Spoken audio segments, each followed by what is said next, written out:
بسم اللہ الرحمن الرحیم۔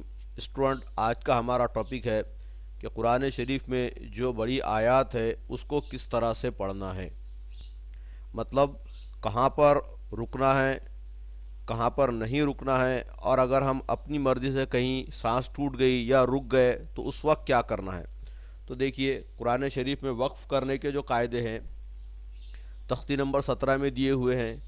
تختی نمبر 17 میں جو قاعدے دیے ہوئے ہیں اس میں یہ بتایا گیا ہے کہ اگر ہم یہ اس طرح کی جو گول نشان ہے، یہ آیت ہے، یہاں آ کر اگر رک رہے ہیں تو رکنے کے قواعد کیا ہیں۔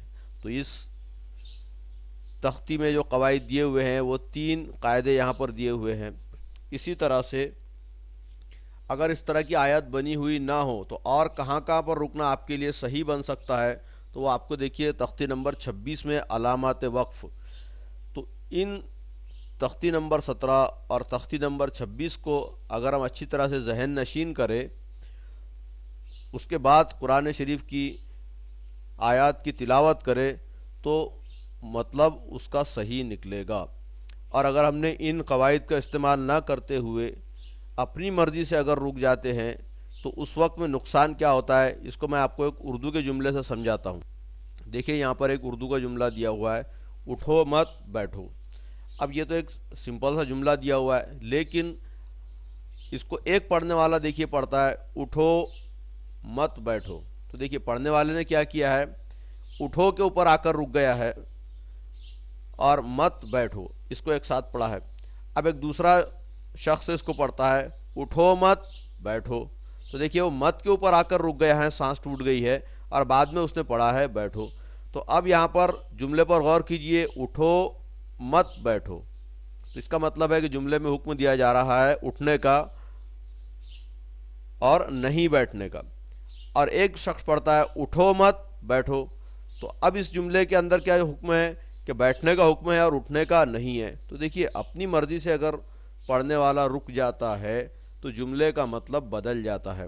تو عربی کا تو ہمیں مطلب ہی معلوم نہیں ہے جن آیات کی ہم تلاوت کر رہے ہیں، تو اگر ہم اپنی مرضی سے اس میں رک جاتے ہیں، تختی نمبر 17 اور تختی نمبر 26 جو علامات وقف ہیں اور رکنے کے جو قواعد ہے تختی نمبر 17 میں، اگر ان کے موافق اگر ہم عمل نہیں کرتے ہیں یا نہیں پڑھتے ہیں تو ہو سکتا ہے کہ قرآن شریف کی آیت کا مطلب بدل جائے۔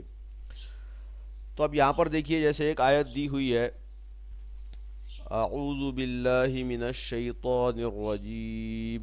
اب یہ بڑی آیت ہے، تو شروعات میں جب کوئی اسٹوڈنٹ پڑھتا ہے یا جو چھوٹے بچے ہوتے ہیں تو وہ آخری تک اس طرح سے ایک سانس میں نہیں پڑھ پاتے، یا شروعات میں جو لوگ عربی کی پریکٹس کرتے ہیں تو ایک ساتھ ان کو اتنا لمبا پڑھنا مشکل ہوتا ہے۔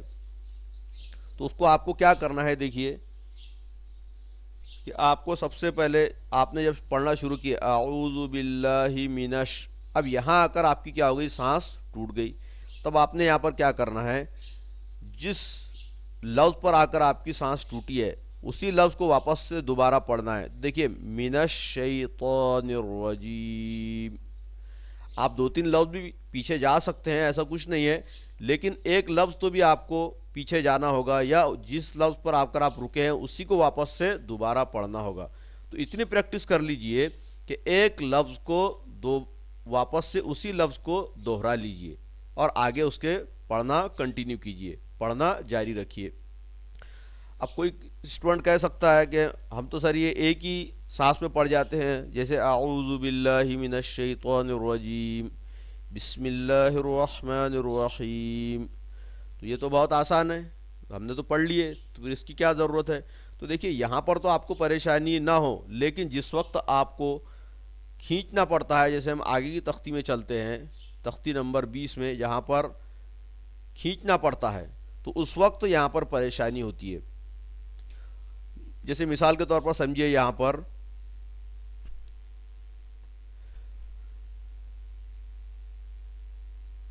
وَلَا تَحَاضُّونَ عَلَىٰ، اب یہاں پر آ کر دیکھیے یہ ہم کو مد کو کھینچنا پڑا، تو ہماری اب مان لو یہاں پر عَلَىٰ کے اوپر سانس ٹوٹ گئی، تو عَلَىٰ سے واپس سے دوبارہ شروع کیجئے عَلَىٰ طَعَامِ الْمِسْكِينِ۔ تو تو انشاءاللہ آپ کو پھر پریشانی نہیں ہوگی۔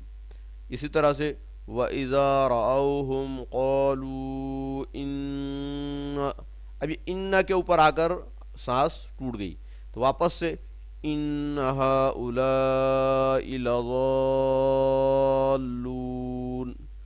تو اب دیکھیے یہاں پر جو آپ کو کھینچنا پڑا اس کی وجہ سے آپ کو جو سانس ٹوٹنے میں پریشانی ہو رہی تھی، تو اگر آپ نے یہاں پر واپس سے دوبارہ نہیں پڑھا اور آگے کنٹینیو کیا پڑھنا تو آپ کی آیت کا مطلب بدل سکتا ہے۔ تو سمپل سی بات جو میں آپ کو یہاں سے بتلا رہا ہوں، ایک بات دھیان میں رکھیے کہ جس لفظ پر آ کر آپ کی سانس ٹوٹ گئی ہے، آپ نے واپس سے دوبارہ اسی کو پڑھنا ہے۔ تو اس طرح سے انشاءاللہ اگر آپ پڑھیں گے تو پھر قرآن شریف کی آیت کا مطلب نہیں بدلے گا۔ امید کرتا ہوں کہ یہ سبق آپ کو سمجھ آیا ہوگا۔ Thank you.